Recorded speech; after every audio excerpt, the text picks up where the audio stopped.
हाय good evening दोस्तों। Welcome to session, welcome to filler form. मैं अतुल कुमार आप सबका आज के सेशन में स्वागत करता हूँ। चलिए आ जाइए सभी लोग, एक बार कमेंट बॉक्स में हाय हेलो लिख देंगे जिससे कि आपकी अटेंडेंस मार्क हो जाएगी। गुड इवनिंग पूजा,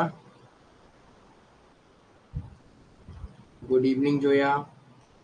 कैसे हैं आप लोग और आपकी पढ़ाई कैसी चल रही है? Good evening Radhe Radhe Guddu.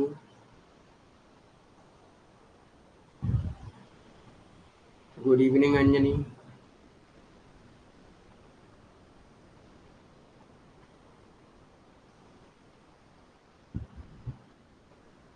Good evening Karishma. Good evening Pankaj. चलिए आ जाइए सभी लोग।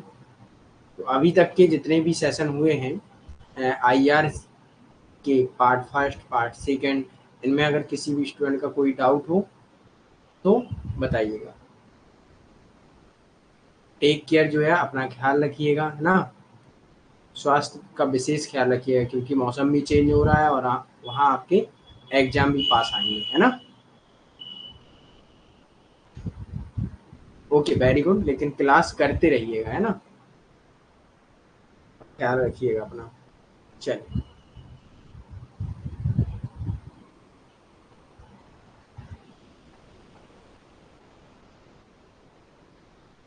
तो अभी तक आईआर के जितने भी सेशन हुए हैं उनमें से किसी भी सेशन में अगर आपका कोई भी डाउट हो तो पूछ सकते हैं, नहीं तो हम लोग आगे बढ़ेंगे। आज पार्ट थर्ड देखेंगे अप्रोच का। ओके,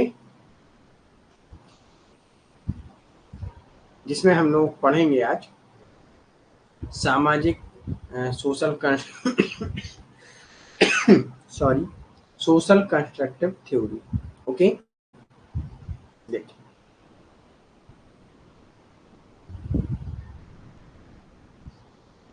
सोशल कंस्ट्रक्टिव थ्योरी के बारे में आज हम लोग पढ़ेंगे। चलिए आ जाइए सभी लोग, जैसे आ जाए और उसके बाद एक बार थम्स अप दीजिएगा, तुरंत हम लोग क्लास स्टार्ट करेंगे। ओके, गुड इवनिंग साबा हुसैन। साबा हुसैन, आपने कई दिनों से लाइव क्लास ज्वाइन नहीं की है शायद, है ना।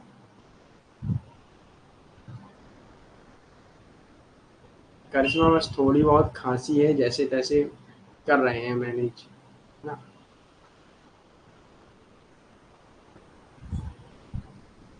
नहीं, अगर मैं लेट हूँगा तो मेरे साथ जितने भी स्टूडेंट जुड़े हैं वो सारे लेट होंगे, इस वजह से हम नहीं छोड़ सकते, है ना। तो जैसे तैसे सिलेबस बस कंप्लीट हो जाए एक बार, है ना। तो रिवीजन तो हम करा ही देंगे।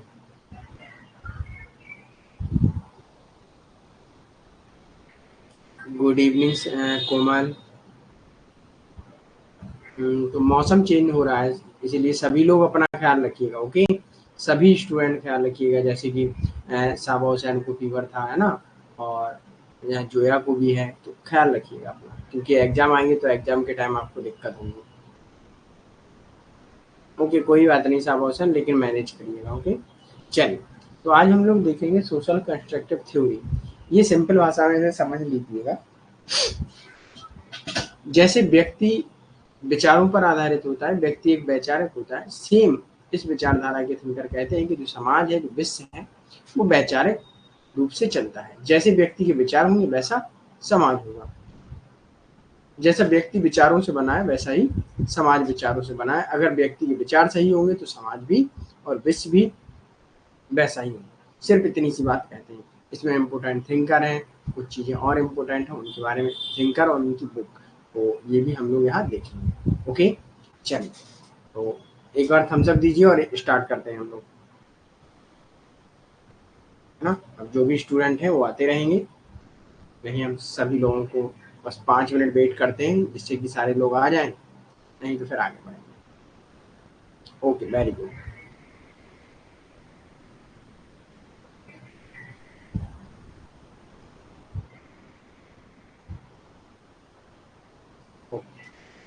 आईआर में संरचनावादी कोई नया सिद्धांत नहीं है। शीत युद्ध की समाप्ति के बाद संरचना को एक नए रूप में प्रस्तुत किया गया है। जब कोल्ड वॉर समाप्त हुआ तो उसके बाद संरचनावाद को एक नए रूप में लाया गया। क्या लाया गया कि भाई जैसे व्यक्तियों के विचार होंगे वैसा समाज या विश्व होगा। इसकी जड़ें गेमन बाटिस्टा विको के लेखन में आती है। 18 सेंचुरी में हम लोग इन्हें देखते हैं। ओके, सामाजिक एवं विश्व इतिहास का निर्माण एवं निर्माण मानव द्वारा हुआ है। इसमें फोकस क्या किया जाता है कि जो समाज का विश्व का निर्माण जो हुआ है वो किसके द्वारा हुआ है? मानव द्वारा। ओके, अर्थात मानव जैसा मानव का विचार होगा वैसा ही विश्व होगा। इसके बारे में ये मानव पर फोकस करते हैं। अब हम लोग इसे देख लेते हैं, इसके मुख्य इंपोर्टेंट थिंकर कौन कौन से वो हम देखेंगे। सबसे पहले एलेक्जेंडर बैडेन, इनकी पुस्तक anarchy is what state make of it. Okay, इसका फुल टाइटल है anarchy is the what make of it the social construct of power politics 1992। ये पूरी पुस्तक का नाम याद रखिएगा, कभी कभी पूछ लेते हैं। ओके, इतनी चीज क्लियर। इन्होंने कहा है इसी बुक में कि राज्य एवं सरकार मानव निर्मित संस्थाएं हैं, इसलिए राज्यों के बीच के संघर्ष मूलक संबंधों मतलब रिलेशन जो भी है शक्तिपूर्ण संबंधों में बदला जा सकता है।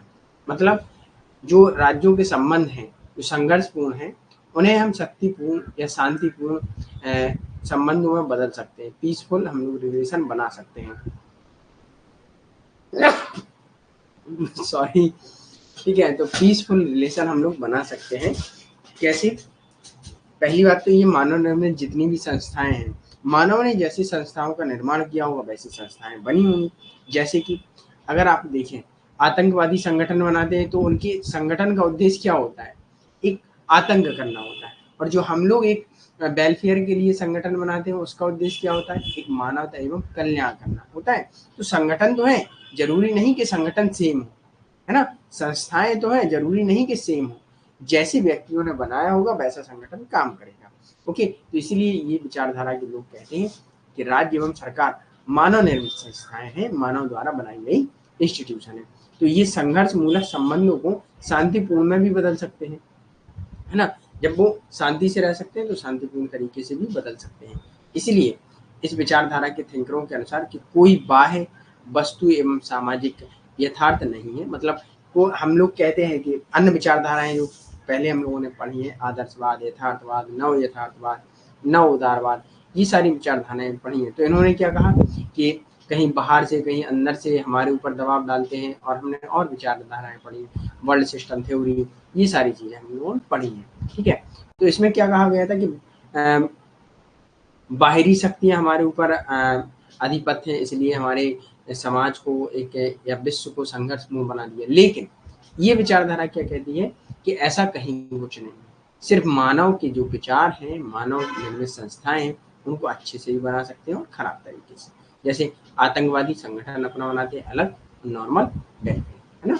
तो ये कहते हैं कि समाजवादी यथार्थ नहीं होता। सामाजिक और राजनीतिक विश्व भौतिक नहीं है बल्कि मानवीय चेतना है, अर्थात ह्यूमन कॉन्शियसनेस है, अर्थात मानव की चेतना, मानव के विचार द्वारा आई। ओके, दुनिया है सामाजिक एवं भौतिक वो मानवीय चेतना है। ओके, क्लियर है यहाँ तक सभी को? जैसा मानव का विचार, जैसी मानव की चेतना होगी वैसा समाज होगा। ओके, क्लियर है यहाँ तक? समझ में आया कि नहीं?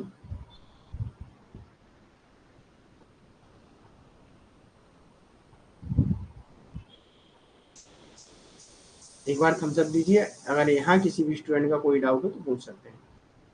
Okay, very good sir. तो अब इनके अनुसार क्या है कि जो समाज एवं विश्व जो बनाया गया है वो किसके द्वारा, किसके आधार पर बनाया गया है? सिर्फ वो मानवीय चेतना के आधार पर बना है। तो उसमें शांति स्थापित की जा सकती है। जो संघर्ष हो रहे हैं, डिस्प्यूट हैं, उनको हम पीसफुल में बदल सकते हैं, शांतिपूर्ण में बदल सकते हैं। ओके, ये विचारों को प्रमुख मानते हैं। यस यस करिश्मा, ये विचारों को प्रमुख मानते हैं।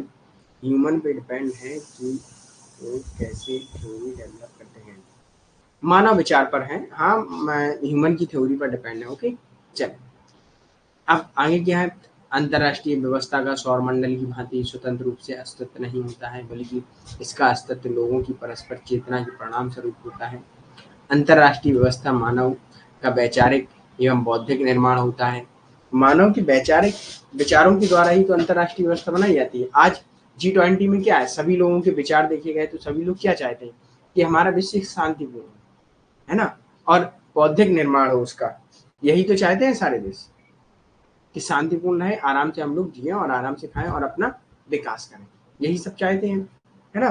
तो यह मानवीय प्रयासों के कारण निर्मित जिस प्रकार मानव के विचार परिवर्तित होते हैं, जैसे जैसे मानव के विचार परिवर्तित होंगे वैसे वैसे विश्व व्यवस्था में अर्थ अंतरराष्ट्रीय व्यवस्था में सारी व्यवस्थाएं सिस्टम चेंज होता है। जैसे कि मान लीजिए, करिश्मा शायद आपका नेटवर्क प्रॉब्लम है, यहाँ कोई नहीं है, ठीक है। तो जैसे कि मान लीजिएगा, अगर सारे विश्व के देश कहें कि अब हमें अपना विकास करना है, तो सारे दुनिया के देशों का विचार चेंज हो गया कि अब विकास की ओर हमें बढ़ना है। हमने कहा, हमारा विचार चेंज हुआ कि अब हमें सस्टेनेबल डेवलपमेंट की ओर चलना है, सतत विकास की ओर चलना है।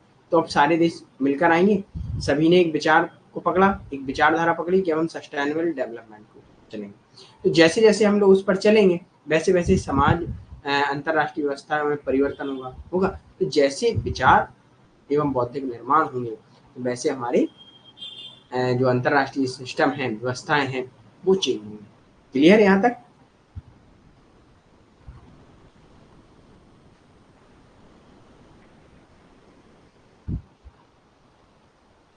यहाँ तक चीजें क्लियर है आपको?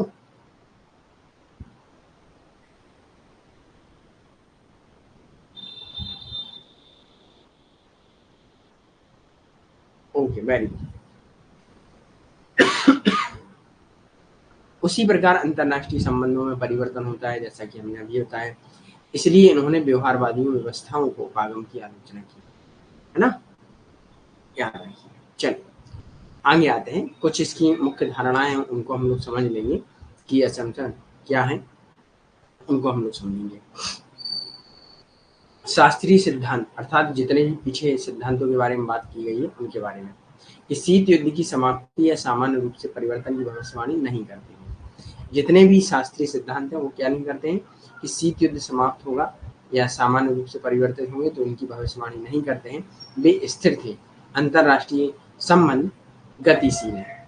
तो इन्होंने क्या कहा कि जो अंतरराष्ट्रीय इंटरनेशनल रिलेशंस हैं वो क्या है, गतिशील है। एक मान लीजिए एक प्रोसेस होता रहता है, उनमें विकास होता रहता है। ओके, तो ये चीज याद रखना है कि इनके अनुसार अंतरराष्ट्रीय संबंध कैसे हैं, गतिशील है। ओके, अब कोल्ड वॉर क्यों हुआ था बताइए, है ना। कोल्ड वॉर सिर्फ वैचारिक युद्ध था, है ना। अपने आप को महाशक्ति के रूप में दिखाना चाहते थे, सिर्फ उसका कि भाई जैसे जैसे विकास होता जा रहा था सॉरी, जैसे जैसे विकास होता जा रहा था वैसे वैसे अपने आप को लोग, देश अपने आप को महान शक्ति या शक्तिशाली दिखाना चाहते हैं। ओके, अगला पॉइंट आते हैं। पारंपरिक आईआर अर्थात अंतरराष्ट्रीय संबंध सिद्धांतों की सामग्री धारणाओं की आलोचना करता है, मतलब जितने भी वो हैं विचार शक्तिशाली होते हैं। दुनिया बहुत अधिक जटिल है और प्रभावपूर्ण है, तर्क संगत नहीं है। क्योंकि उन्होंने पिछले जो विचार थे उन्होंने कहा था कि दुनिया तर्क संगत नहीं है, लेकिन ये लोग कहते हैं दुनिया तर्क संगत है। ओके, सामान्य स्थितियों और अराजक व्यवस्थाओं में अलग अलग राज्य अलग अलग व्यवहार करते हैं, है ना। जैसी स्थितियां होंगी वैसा राज्य व्यवहार करेंगे। प्रत्येक अपने व्यवहार को तर्कसंगत मान सकता है, लेकिन बहुत भिन्न तरीकों से कार्य करता है ना। इसलिए क्योंकि वास्तविकता की उनकी धारणा अलग है और राज्य वास्तविकता की अलग अलग तस्वीरें देखते हैं एवं दिखाते भी हैं। ये छवियां इतिहास, संस्कृति, भाषा, मूल्यों आदि द्वारा निर्धारित की जाती हैं।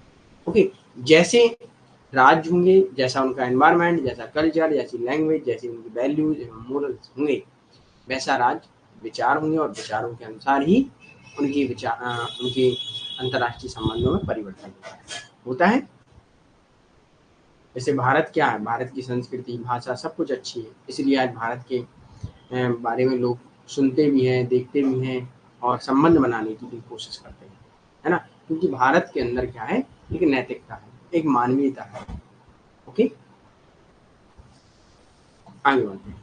अब सबसे पहले इनमें देखेंगे हम मोस्ट इम्पोर्टेंट थिंकर निकोलस ओना। इनकी जो पुस्तक है the world of our making 1989 में ये पुस्तक लिखी है और इसमें उन्होंने बताया है कि शीत युद्ध की समाप्ति की भविष्यवाणी न करने के लिए मुख्य धारा के सिद्धांतों की आलोचना की गई है। उनके द्वारा उनके लिए क्या है, मुख्य धारा के सिद्धांत भी भविष्य की भविष्यवाणी नहीं करेंगे। शीत युद्ध की समाप्ति के बाद अंतरराष्ट्रीय प्रणाली कैसी दिखेगी तो इसके बारे में भी नहीं करते हैं। अब हम लोगों ने जितने भी विचारधाराएं पढ़ी हैं, जितने भी दृष्टिकोण हम पढ़े, तो आप हमें बताइएगा किसी थिंकर ने ये कहा है या विचारधारा ने ये कहा है कि शीत युद्ध होगा या शीत युद्ध समाप्त हो जाएगा और आगे की अंतरराष्ट्रीय प्रणाली कैसी होगी? किसी ने कहा है कि भविष्य में संबंध कैसे होंगे? किसी ने भविष्य के बारे में बात की है? चलिए बताइए, किस विचारधारा ने भविष्य के बारे में बात की? अगर आपने ध्यान से पढ़ी होगी क्लास और यहाँ से जाके रिवीजन किया होगा तो आप लोग आंसर दे देंगे। बताइए किस विचारधारा ने भविष्यवाणी करने की बात कही है या भविष्य में कैसा एक अंतरराष्ट्रीय व्यवस्था होगी उसके बारे में बात की? अंजलि नो, नो किसी ने नहीं की। चलिए और कोई?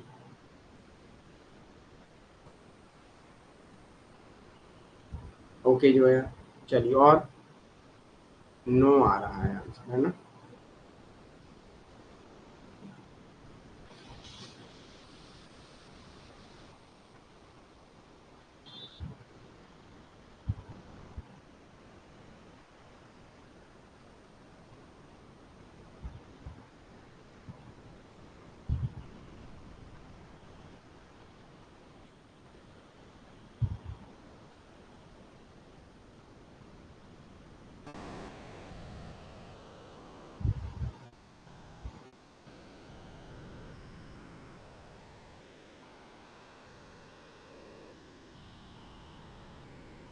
बस 3 ही लोगों ने पढ़ा था।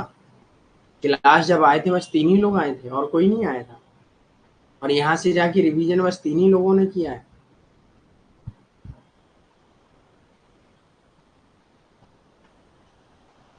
चौथे कोमल बस 4 लोगों ने किया। भाई मैं हरदम ये कहता हूँ क्लास में, आंसर है आंसर दीजिएगा, नहीं है पता तब भी बोलिएगा कि सर नहीं है पता, ठीक है, लेकिन आंसर कीजिएगा। ये सबसे बड़ी आप लोग गलती कर रहे हैं कि आंसर नहीं करते हैं, ठीक, आंसर कीजिएगा वो ज्यादा बेटर है। Good evening Nirmala. तो आपको याद रखना है, किसी भी विचारधारा ने नहीं बताया था कि भविष्य में अंतरराष्ट्रीय व्यवस्था कैसी होगी। सिर्फ सामाजिक सोशल कंस्ट्रक्टिव थ्योरी, सामाजिक रचनावाद सिद्धांत ही बताता है कि भविष्य में विश्व कैसा होगा, भविष्य में अंतरराष्ट्रीय प्रणाली या व्यवस्था कैसी होगी। तो जैसे जैसे मानव के विचार चेंज होते जाएंगे वैसी वैसी व्यवस्था चेंज होती जाएगी। ये बात ये लोग करते हैं, इसीलिए ये लोग जितने भी शास्त्रीय सिद्धांत हैं, पिछले सिद्धांत हैं, उन सबकी ये लोग आलोचना करते हैं। ओके, ये चीज आपको याद रखनी। उनके लिए वितरण शक्ति यह भविष्यवाणी नहीं करेगी कि क्या अमेरिका एक वैश्विक आधिपत्य होगा या बहुपक्षीय और अन्य राज्यों के साथ सहयोग की प्राथमिकता। ठीक है, तो इन्होंने यही बात की है कि उसके मतलब विचारधाराओं के लिए वितरण शक्ति या भविष्यवाणी नहीं करेगा कोई भी कि अमेरिका क्या होगा कैसा होगा। तो आज अमेरिका, पहले अमेरिका कैसा था, 1 डायमेंशनल था, है ना, फिर आज क्या है, दिस एक मल्टी डायमेंशनल है, बहुपक्षीय है। ओके, देखिए जवाब दीजिएगा, ठीक है, और आप लोग जवाब नहीं देते तब हमें फिर गुस्सा आता है, फिर हम कुछ कह देंगे आपको बुरा लग जाएगा, आप क्लास छोड़ के मानेंगे, फिर कहेंगे कि सर खराब है ना। अगले थिंकर हैं अलेक्जेंडर वैलेट, जिनके बारे में अभी हमने आपको बताया था। Social theory of international politics 1999 में इन्होंने अपनी पुस्तक पब्लिश की और अमेरिकी राजनीतिक वैज्ञानिक हैं, अंतर्राष्ट्रीय संबंध एवं रचनावादी सिद्धांत के बहुत प्रमुख हैं। इनका लेख ये हिंदी में है, इसे नोट कर लीजिएगा, है ना। एक आर्टिकल है इनका, जैसे anarchy is the what state make of it the social construct of politics, यही इनकी पुस्तक है यहाँ।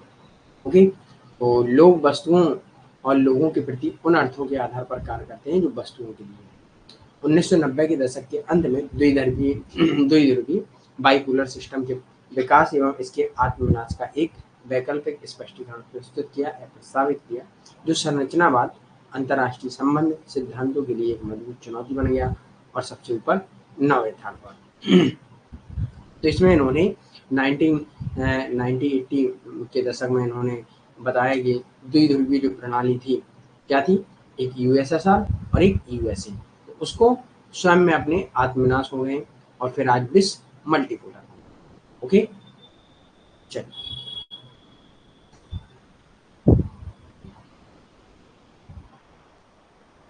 आगे बढ़ते हैं। Critical international theory. क्रिटिकल क्या है? आलोचनात्मक अंतर्राष्ट्रीय सिद्धांत के बारे में हम देखेंगे।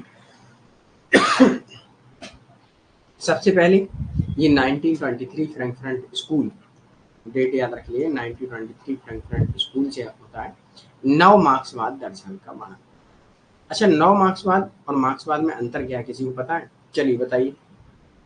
मार्क्सवाद में हमने आपको पढ़ाया था, नव मार्क्सवाद एवं मार्क्सवाद में अंतर क्या है, बताइए।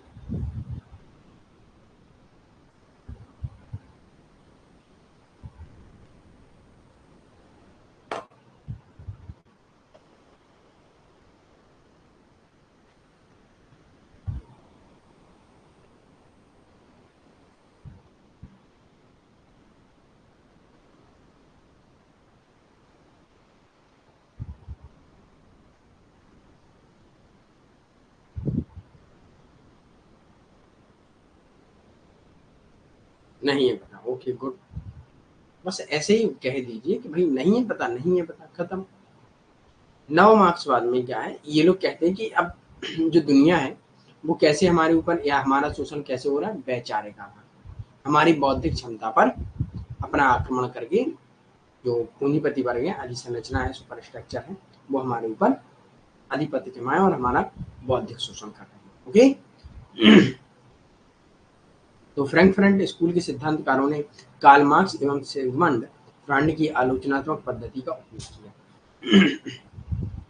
इन्होंने क्या किया, कार्ल मार्क्स एवं सिगमंड फ्रॉइड की विचार तो लिए, है ना, उनमें कुछ संशोधन कर दिया कि अब हमारा शोषण या जनता का शोषण, श्रमिकों का शोषण कैसे हो रहा है।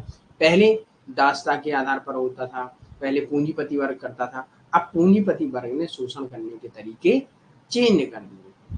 ओके,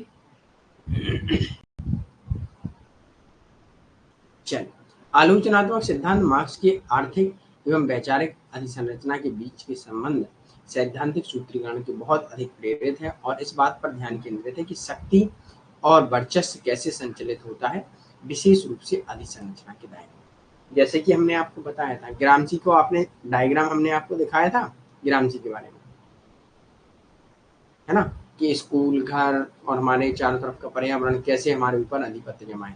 शिक्षा के रूप में देख लीजिएगा, आज हम लोग सॉरी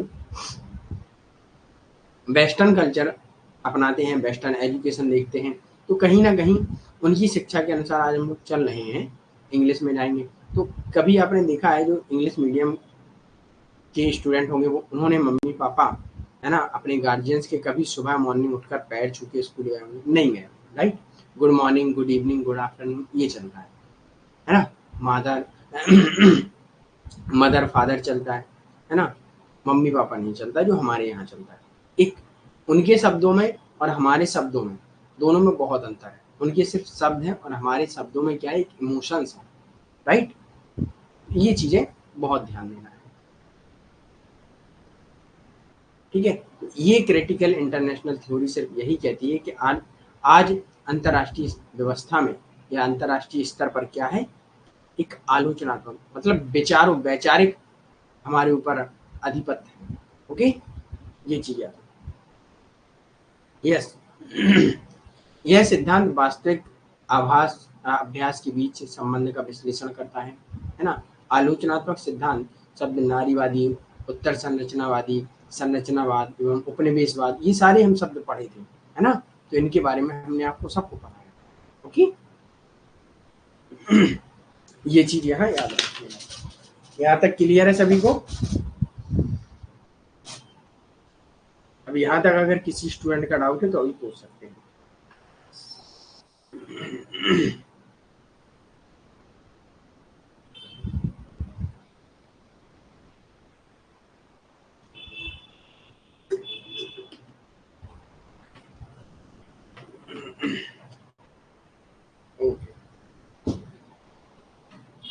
चलिए अब हम लोग देख लेते हैं इसकी उत्पत्ति कैसे हुई। तो ये हम आपने स्टार्टिंग में बताई थी। 1923 फ्रैंकफर्ट स्कूल सामाजिक अनुसंधान संस्था की स्थापना हुई। फ्रैंकफर्ट स्कूल थिंकिंग मार्किंग मार्क्सवादी एवं पश्चिमी मार्क्सवाद सिद्धांत से प्रेरित होता है। इनके विचार कई किस्सों की प्रमुख साझा समझ को संशोधित करने एवं सुधार करने की मांग करते हैं। मतलब मार्क्सवाद में कुछ सुधार करने की मांग भी करते हैं। इनके थिंकर हैं हर्बर्ट मार्क्यूस, हैबरमास, है ना, कई थिंकर हैं। सॉरी। क्रिटिकल थ्योरी सीधे तौर पर फ्रैंकफर्ट स्कूल से उत्पन्न होने वाली क्रिटिकल थ्योरी जुर्गन हैबरमास के काम को संदर्भ। तो कभी भी पूछ लिया जाए फ्रैंकफर्ट स्कूल या क्रिटिकल थ्योरी क्या है, तो जुर्गन हैबरमास से संबंधित है। और इस विचारधारा के थिंकर क्या करते हैं, मार्क्स के सिद्धांतों से प्रेरित होते हैं। मार्क्सवादी तो होते हैं लेकिन नव मार्क्सवादी होते हैं, और ये मार्क्स के सिद्धांतों में सुधार करने की मांग करते हैं, समय के साथ सुधार। ओके, जैसे कि आज हमारा शोषण कैसे हो रहा है, एडवर्टाइजमेंट दिखा के, है ना। तो इस विचारधारा के थिंकर कहते हैं विश्व स्तर पर आज हम लोग क्या कर रहे हैं, जैसे आज के डेट में क्या है, एप्पल फोन आता है तो कहीं इंडिया में तो कुछ है नहीं उसका, ठीक है, स्टोर खुले हैं, कितने धूमधाम से खोला गया है स्टोर, है ना। तो बाहरी जो एड चल रहे हैं, एड, है ना, एडवर्टाइजमेंट, उनसे हमारा शोषण किया जा रहा है, राइट। कि अब ये फ़ोन में ये फीचर है और हमें पता है सभी लोग दिखाएंगे, ये बस खरीद लेंगे, दिखाएंगे बहुत पैसे वाले, कुछ होने वाला नहीं है उससे। अंत में आप उससे फ़ोन करेंगे और हम भी अपने 5,000 वाले फ़ोन से फ़ोन करेंगे। हम भी फ़ोटो खींच सकते हैं, आप भी, लेकिन आप क्वालिटी देखना चाहते हैं तो क्वालिटी का करेंगे, है ना। ऐसे हमें लूटा जा रहा है। ओके, आया समझ में। अब क्रिटिकल थ्योरी की कुछ मुख्य मान्यताएं देख लेते हैं। मैन असम्पशन, तो मानव स्वभाव निश्चित नहीं है। आलोचनात्मक सिद्धांत मुख्य उद्देश्य गरीबी एवं असमानता के मुद्दे को हल करना चाहते हैं या मानवीय मुक्ति की बात करते हैं। सच्चाई का पता लगाने के लिए सिद्धांत एवं वास्तविक अभ्यास के बीच का संबंध का विश्लेषण करते हैं कि सच्चाई क्या है और हमें कैसे लूटा जा रहा है, उसके बारे में ये पता लगाते हैं। मानव मुक्ति की बात करते हैं, अर्थात मानव मुक्ति क्या है, मानवीय स्वतंत्रता अलग होती है और मुक्ति अलग होती है। ओके, एडवर्टाइजमेंट, शोषण का न्यू तरीका है, यस गुड्डू। तो क्या है कि जो मानव मुक्ति होती है उसको स्वतंत्रता अलग होती है, मुक्ति अलग होती है। मतलब एक उसके विचारों से, उसके जो विचार हैं, जो उसके विचार हैं उन्हें ओपन रखिएगा। ये नहीं कि उसके विचार को, विचार जो वो सोच रहा है उसको आप सोचने पे मजबूर कर दें। जैसे कि मान लीजिएगा आपने एक, क्या होता है, मान लीजिएगा एक लिवाइस का पैंट है, ठीक है, और एक रोड स्टार का है, ठीक है। तो दोनों कंपनियां दावा करेंगी कि हमारी चीज अच्छी है। अब आपको पता है दोनों चीज अच्छी है, लेकिन अब आपको अगर एडवर्टाइजमेंट जिसका पसंद आ गया, आप उसका प्रोडक्ट खरीद लेंगे, खरीद लेंगे। लेकिन क्वालिटी दोनों की सेम है, दोनों कॉटन से बने हैं, दोनों सेम इंस्ट्रक्शन लिखते हैं उस पर, पैंट पर, है ना, कपड़े पर। लेकिन एडवर्टाइजमेंट जिसका आपको अच्छा लगेगा आप वो खरीदेंगे, फिर आप क्वालिटी नहीं देखेंगे। अगर मान लीजिए आपके फेवरेट हीरो या हीरोइन ने इसका एडवर्टाइजमेंट कर दिया तो आप इसको खरीद लेंगे, रोड स्टार का कर दिया तो आप इसको खरीद लेंगे, राइट। तो ये वो कहते हैं इस विचारधारा के थिंकर कि भाई हमें इन चीज़ों से लोगों को बाहर निकालना है, इन चीज़ों से लोगों को मुक्त करना है कि लोगों को क्या पसंद है, लोग अपनी पसंद से चीज़ें खरीदें, है ना, दूसरों की पसंद से नहीं। ओके,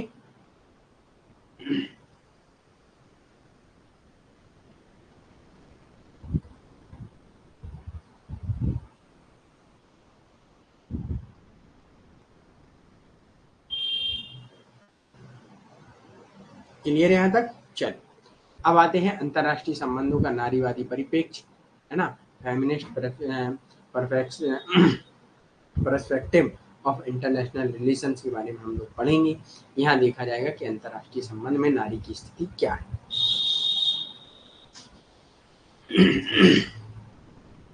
तो नारीवादी कट्टरपंथी धारणा कि महिलाएं लोग हैं और मैरी सियमर या सियर 1986 में नारीवादी आंदोलन का एक समूह है और जिसका उद्देश्य महिलाओं के सम्मान या समान सामाजिक, राजनीतिक, आर्थिक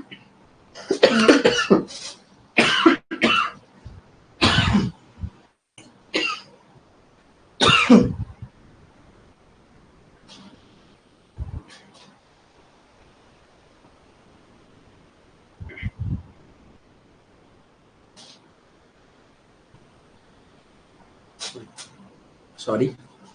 तो इस विचारधारा में क्या देखा जाता है कि महिलाओं का एक नारीवादी आंदोलन होता है, मूवमेंट होता है नारीवादी, और एक विचारधारा भी होती है। ये बात करती है कि जो पुरुषों को अंतर्राष्ट्रीय स्तर पर सम्मान दिए गए हैं या समानता या स्वतंत्रता दी गई है, वो हमें भी मिलनी चाहिए। ओके तो उसके बारे में बात करते हैं। आर्थिक अधिकारों एवं समान अवसरों को परिभाषित करना, स्थापित करना, उनकी बात करते हैं। नारीवादी जो विचारधारा है उसकी उत्पत्ति 18th सेंचुरी में हुई थी और 18th सेंचुरी से माना जाता है 1980 के दशक में नारीवादियों ने अंतर्राष्ट्रीय राजनीति, अंतर्राष्ट्रीय संबंधों के अनुशासन में अपनी पैठ बनाई। तो आज कहीं ना कहीं आप लोगों को देखने को मिलता है, आज महिलाएं उन स्थानों पर है जहां पुरुष हैं और उनसे भी आज नीची है। राइट, ये आपने देखा होगा, है ना। तो अगर जब हमने आप लोगों को पढ़ाया था धर्मशास्त्र में, उसमें क्या था, महिलाओं का शोषण हुआ था, है ना। तो उसी को देखकर कि महिलाओं को पिछले टाइम जिनका शोषण हुआ उनको भी आज स्वतंत्रता दी जाए। ओके अब नारीवादी जो विचारधारा है उनकी कुछ मुख्य बुनियादी धारणाएं हैं कि उन्हें मांग चाहिए क्या। महिलाएं हमेशा अंतर्राष्ट्रीय संबंधों में छिपी रही हैं। कैसे छिपी रही हैं बताइए, कैसे छिपी रही हैं, किसी को पता है?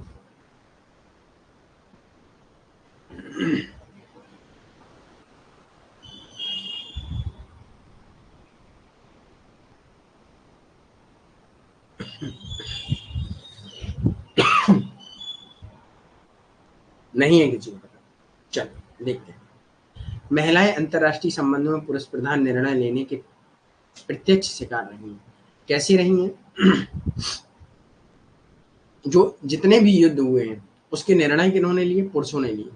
और पुरुष ने निर्णय तो लिए हैं लेकिन कहीं ना कहीं महिलाएं उसकी अधिकतर शिकार रही हैं। पुरुष युद्ध पर गए, शहीद हो गए, महिलाओं ने बच्चों का ख्याल रखा और महिलाओं ने जीवन भर क्या किया, अपने काम किए। और पुरुषों ने डिसीजन लिए, युद्ध में महिलाएं भी मारी गई, है ना, महिलाओं का भी शोषण हुआ, है ना। डिसीजन किसी और के, शोषण किसी और का। तो युद्ध का फैसला पुरुषों द्वारा लिया जाता है लेकिन महिलाओं को भुगतना पड़ता है ना। अंतर्राष्ट्रीय मुद्दों का एक लैंगिक फैशन में स्थान दिया गया है। यह मूल रूप से राजनीतिक, आर्थिक एवं सामाजिक समानता में विश्वास है। मूल रूप से महिलाओं की राजनीतिक, आर्थिक एवं सामाजिक समानता में विश्वास। ये कहते हैं कि महिलाओं को वो अधिकार दिए जाए जो पुरुषों को दिए गए हैं, है ना। ये सारी बात ये लोग करना चाहते हैं। सिर्फ ये इतना चाहते हैं कि जो स्थान पुरुषों को है वो हमें भी मिलना चाहिए।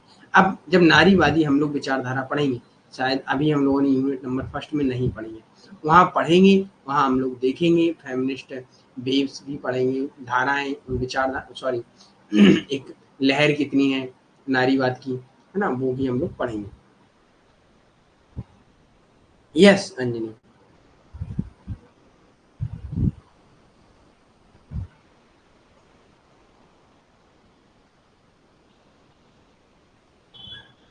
अगर देखा जाए तो आपने जितने भी सोशल कॉन्ट्रैक्ट हुए हैं, है ना, तो वो पुरुषों के लिए हुए हैं।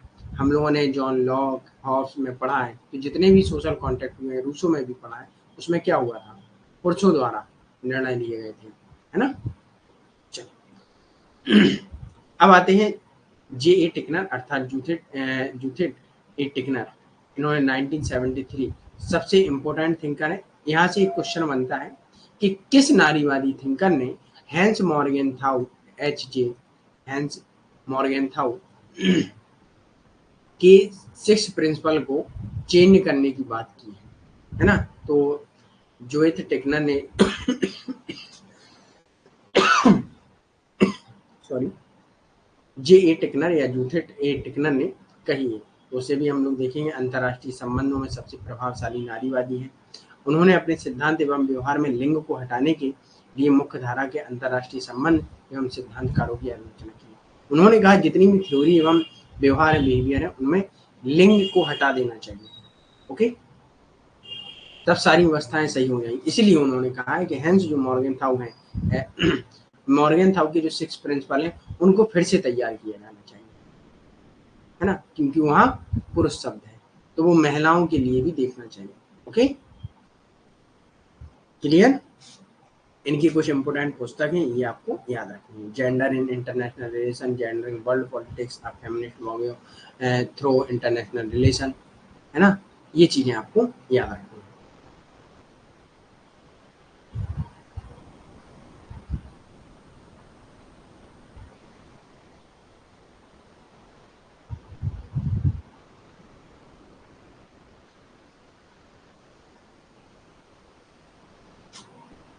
यहाँ तक क्लियर है सभी को? एक बार थम्स अप दीजिए और उसके बाद हम लोग आगे बढ़ेंगे।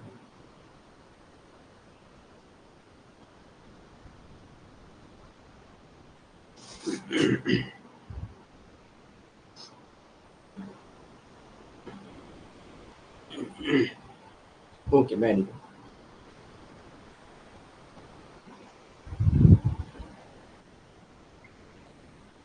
अब आता है उत्तर आधुनिकतावाद। उत्तर आधुनिकतावाद में क्या है? आधुनिकता के बाद का समय, इसमें अध्ययन करते हैं। उत्तर आधुनिकतावाद, पोस्ट मॉडर्निज्म क्या है? यह विचार वास्तविकता मानव समझ में प्रतिबिंबित नहीं होती है, बल्कि इसे व्यक्तियों द्वारा अपनी वास्तविकता खोजने के रूप में निर्मित किया जाता है। पहले हम लोग पढ़ लेंगे, उसके बाद हम लोग समझेंगे। यह उत्तर प्रत्यक्षवादी दृष्टिकोण है जो अंतरराष्ट्रीय व्यवस्था को समझने के आधार के रूप में सैद्धांतिक क्रांति को खारिज करती है। यह विश्व दृष्टि है जो स्थापित मानदंडों, मूल्यों एवं आधुनिकतावाद या ज्ञान के युग की धारणा के प्रति प्रतिक्रिया की विशेषता है। मुख्य रूप से यह विश्वास की सत्य किसी भी वस्तुगत अर्थ में मौजूद नहीं है, बल्कि खोजे जाने के बजाय बनाया गया है। अब इसे समझ लीजिएगा। पोस्ट मॉडर्निज्म क्या है? ये जो बात करते हैं कि कोई भी चीज असली नहीं है, मतलब सत्यता क्या है, मतलब ट्रुथ क्या है, उसको पहचानने की कोशिश करते हैं। ये बात करते हैं कि हर किसी के कहने या हर किसी कल्चर, हर जैसा मल्टी कल्चरिज्म हम लोग पढ़ते हैं बहुसंस्कृतिवाद में, उसमें हर संस्कृति में अलग अलग चीजें अलग अलग हैं, राइट। तो ऐसा ही उत्तर आधुनिकतावाद में ये लोग कहते हैं कि भाई वास्तविकता क्या है, वास्तविकता को हमें समझना है, लेकिन रियल में सत्यता कुछ है ही नहीं, ट्रुथ कुछ है ही नहीं, और हमें सत्य की ओर जाना है। अर्थात सत्य क्या है? जैसे कि मान लीजिएगा, ये बात करते हैं कि भाई ये क्या है? आपने कहा पेन है ना, मैं कह रहा हूँ ये प्लास्टिक की एक डंडी है जिससे हम लिख सकते हैं, और आप कह रहे हैं ये पेन है। तो भाई डंडी भी कह सकते हैं इसे, और एक पेन भी कह सकते हैं, क्योंकि आपने इसे नाम दिया। अब रियल में ये क्या है, और तीसरा व्यक्ति कुछ और कहेगा इसे, है ना। तो ये कहते हैं कुछ सत्यता है ही नहीं, जितने भी सिद्धांत है वो सब खारिज कर दिए इन्होंने, और कहते हैं हमें सत्य को और जाना है। सत्य क्या है? सत्य को पहचानना है। अब खोजते रहिए सत्य क्या है ना। तो ये खोजे जाने के बजाय ये सारी चीजें जितनी भी हैं वो बनाई गई हैं। इस पे कहते हैं कि जो अंतरराष्ट्रीय संबंध है, जो सिद्धांत है, ये सब बनाए गए हैं, ये खोजे गए नहीं है कि सत्य क्या है। ओके, क्लियर है यहाँ तक? अब यहाँ आपको हो सकता है थोड़ी बहुत कंफ्यूजन है, क्यों है? क्योंकि आपने पहले कभी ये विचारधारा पढ़ी नहीं है। अगर पढ़ी हो, जितने भी पहले वाले स्टूडेंट हो उन्होंने पढ़ी होगी, और अब जो भी स्टूडेंट हैं, जैसे उनको हम जब फर्स्ट यूनिट का ये टॉपिक पढ़ाएंगे, नारीवादी है, उत्तर आधुनिकतावादी है, मल्टीकल्चरलिज्म है, पर्यावरणवाद है, ये 4 टॉपिक हम लोगों ने छोड़ दिए थे, है ना। इन सबको हम आपको पढ़ाएंगे तो आपको चीजें क्लियर हो जाएंगी। ओके, यहाँ तक किसी को कोई प्रॉब्लम? इनके पास कुछ थिंकर है, उनको याद रख लीजिएगा, है ना। जैसे लियोटार्ड, इसे मेटा नैरेटिव्स की प्रति अविश्वसनीय, मतलब अविश्वास के रूप में परिभाषित किया जाता है। किसी भी कहानी को दूसरे को सही ठहराने के लिए कहा जाता है। मेटा नैरेटिव्स क्या होता है इसे समझ लीजिएगा। जैसे कि मान लीजिएगा आपने एक रिज्यूम बनाया आपने, ठीक है, आप क्या हैं और आपने अपने बारे में बताया रिज्यूम में, तो रिज्यूम में आपने जब भी अपना सीवी बनाया हो कभी भी, तो आप उसमें पूरी अपने बारे में सत्य लिखते हैं क्या? बताइए। कभी आप रिज्यूम में सत्य लिखते हैं कि नहीं? क्या आप खुद ईमानदार हैं, आप अपना काम ईमानदारी से करेंगे?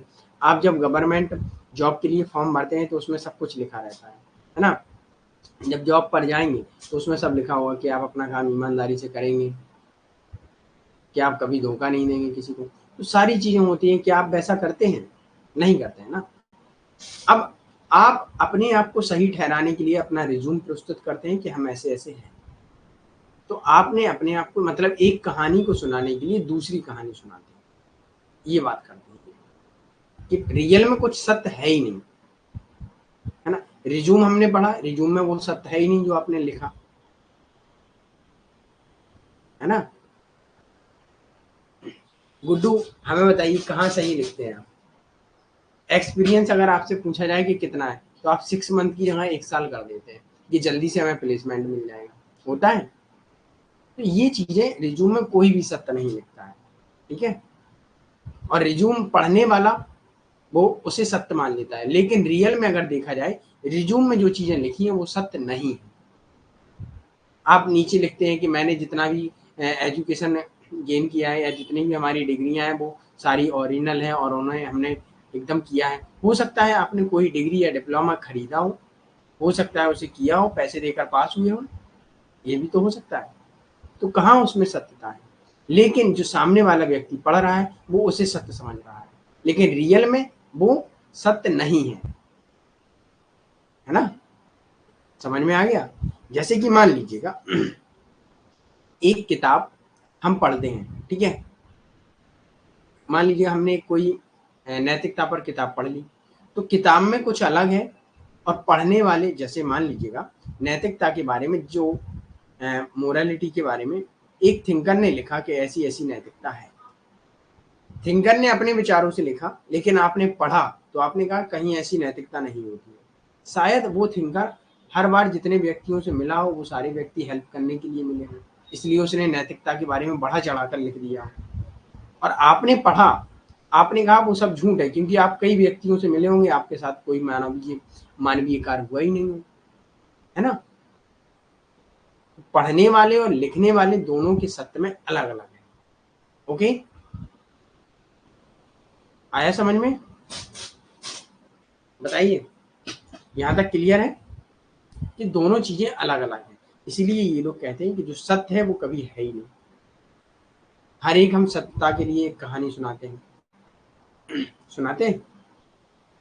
अब आपसे कहें आपने जेआरएफ कर लिया, आप सफल हो गए, तो अब आप एक कहानी सुनाएंगे कि मैं बहुत पढ़ता था, मैं रात दिन पढ़ता था। फिर आप एक कैसे पढ़ते थे, क्या क्या पढ़ा है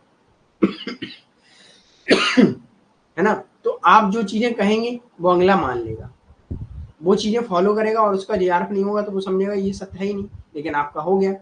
आप कहेंगे 6 महीने में हो गया था, मेरा 3 महीने में हो गया था। शायद आपने पहले पढ़ा हो ना, इस वजह से हुआ था।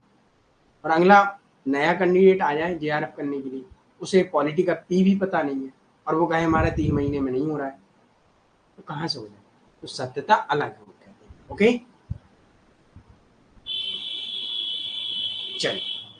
लियोटार्ड सबसे इंपॉर्टेंट थिंकर है। उत्पत्ति का श्रेय 2 फ्रांसीसी दार्शनिकों को जाता है, जैक्स डेरिडा और माइकल फूकोल्ट, जो द्वितीय विश्व युद्ध के बाद कहे हैं। उन्होंने 1980 के दशक के मध्य विचारों का समूह अकादमिक अध्ययन के क्षेत्र में के साथ उभरता है। और जीन जैक्स लियोटार्ड इनका पूरा नाम है। इन्होंने अपनी द पोस्ट मॉडर्न कंडीशन के प्रकाशन में उत्तर आधुनिकता शब्द की पहली बार 1979 में दार्शनिक शब्दकोश में दर्ज किया।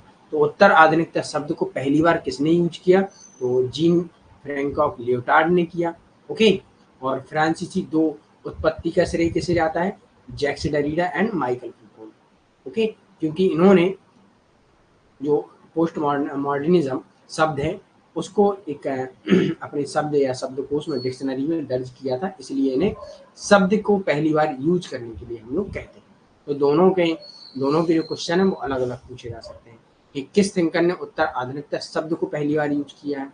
तो gene gene François Leotard and और उत्पत्ति या अध्ययन के क्षेत्र में कौन से हैं थिंकर, तो Jean Jacques sorry Jacques Derrida and Michael Foucault. Okay, ये चीज क्लियर, ये याद रखना है आपको। अब उत्तर आधुनिकतावाद की कुछ धाराएं हैं, उनको हम लोग देख लेते हैं। उत्तर आधुनिकतावाद भव्य आख्यान के खिलाफ जाते हैं कि जितने भी आख्यान या व्याख्यान दिए वो सारे गलत है ना, सत्य कुछ है ही नहीं, वो कहते हैं। यह लघु कथाओं का समर्थन करते हैं जो बड़ी वैश्विक घटनाओं के बजाय छोटी छोटी प्रथाओं की व्याख्या करते हैं। यह सार्वभौमिकता, सत्य, कारण, स्थिरता का कोई दावा नहीं करता। ये सत्य कुछ है ही नहीं, रीजन कुछ है ही नहीं, स्थिर कुछ है नहीं।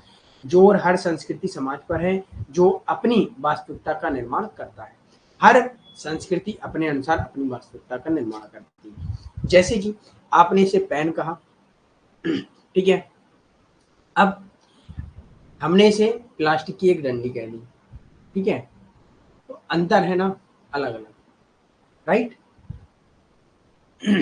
अब जैसे मान लीजिएगा ये है, इसे मैंने पेन बॉक्स बना लिया, ठीक है, और आप कह रहे हैं इसमें मैंने मनी प्लांट लगा लिया, तो आप इसे क्या कहेंगे, आप इसे एक पॉट कह देंगे और हम कहेंगे ये मेरा पेन बॉक्स है।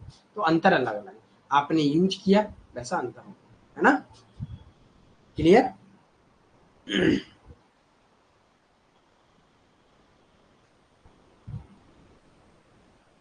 अगला है राजनेता, नेता, लेखक, नीति निर्माता निष्पक्ष एवं या निष्पक्ष नहीं होते हैं, वह अपनी संबद्धता को प्रभावित होता है। नेता जब भी सत्य बोलता है आपको लगता है कि ये सही बोल रहा है, लेकिन रियल है वो सही है नहीं, है ना। ओके, चल आगे। वे मानवीय प्रगति के साधन के रूप में विज्ञान एवं प्रौद्योगिकी में विश्वास को नकारते हैं, मतलब ऐसा कुछ नहीं मानते हैं वो। वे जोर देकर कहते हैं कि मानव मनोविज्ञान की लगभग सभी पहलुओं पूरी तरह सामाजिक रूप से निर्धारित है, जैसा समाज होगा वैसा वो निर्धारित होगा। राजनीतिक विचारधाराएं, कोई नींव नहीं है, कोई वास्तविक वस्तुनिष्ठ मानक नहीं है, कोई निश्चित बिंदु नहीं है, कोई सार्वभौमिकता नहीं है, ये कोई ज्ञान नहीं है जो निर्मित होता है या विविधता और अंतर का जश्न मनाता है। दुनिया एक सामाजिक निर्माण है। वो कहते हैं जो दुनिया है वो एक सामाजिक निर्माण, कहीं कोई अंत और प्रारंभ नहीं है। ओके, ये चीज याद रखना है। इनके thinker Jacques Derrida, deconstruction in an nutshell. Okay, ये इनकी पुस्तक याद रखना है, ठीक है। अब कॉन्सेप्ट ऑफ इंटरनेशनल रिलेशंस के बारे में हम लोग कल पढ़ेंगे। Okay, morning 9 AM। अब यहाँ तक अगर किसी स्टूडेंट का कोई डाउट हो तो पूछ सकते हैं। यहाँ हम राज्य के बारे में देखेंगे, राज्य के तत्व देखेंगे। पहले आप लोग यहाँ पूछिएगा, अगर किसी स्टूडेंट का कोई डाउट हो तो पूछ सकते हैं।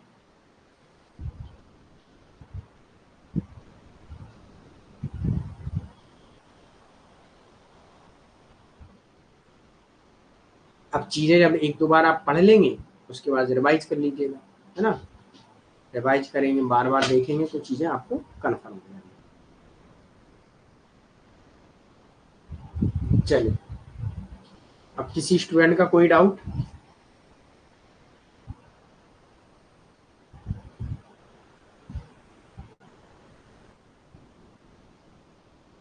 ओके, जैसे आप लोग डाउट के लिए कहते हैं कि नहीं है सर, वैसे ही जवाब भी दे दिया करो।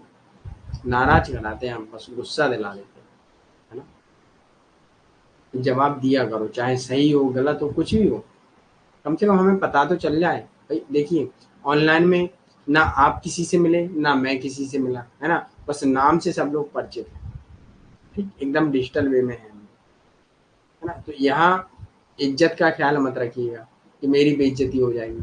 बेइज्जती क्या होना भाई, नहीं है पता नहीं है ना। अब यहाँ इसमें क्या है, बुक इम्पोर्टेंट है। यहाँ हम लोगों के तीनों पार्ट खत्म हो जाएंगे अप्रोच के। अब हम लोग कल से जो चलेंगे कॉन्सेप्ट ऑफ इंटरनेशनल रिलेशंस के बारे में, वहाँ हम लोग पढ़ेंगे अंतर्राष्ट्रीय संबंधों की अवधारणा के बारे में। ओके,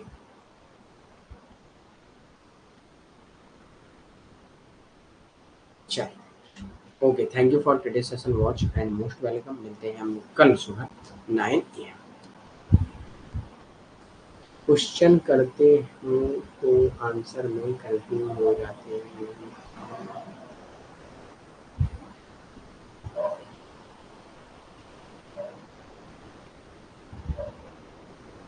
ओके करिश्मा, यस। नहीं ऐसा नहीं है, देखिए एक स्वाभिमान भी होता है ना। लेकिन इतना याद रखिएगा, स्टूडेंट टाइम में कोई बेइज्जती नहीं, कोई इज्जत नहीं, एकदम जैसे हैं वैसे हैं, बस, है ना। चलिए ओके, मोस्ट वेलकम। देखिए क्वेश्चन में कंफ्यूज होते हैं तो वही है, या जब हम आपको क्वेश्चन कराएंगे तब हम आपको एक बार टॉपिक भी रिवाइज कराएंगे। ये हम जल्दी जल्दी, जितनी जल्दी हो जाएगा समाप्त उतनी जल्दी हम कर देंगे, उसके बाद टॉपिक रिवाइज कराएंगे और क्वेश्चन भी कराएंगे, तो आपको जल्दी से क्लियर हो जाएगा, क्योंकि हम ही आपका 2 बार रिवाइज करा देंगे, है ना, तो वो चीज़ें आपकी ज़्यादा क्लियर होंगी।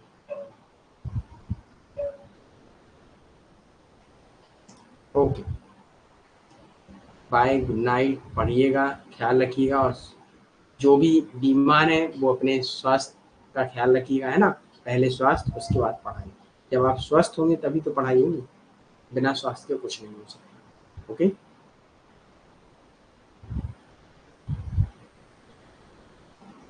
यस करेक्ट, ठीक है, चलिए ओके बाय।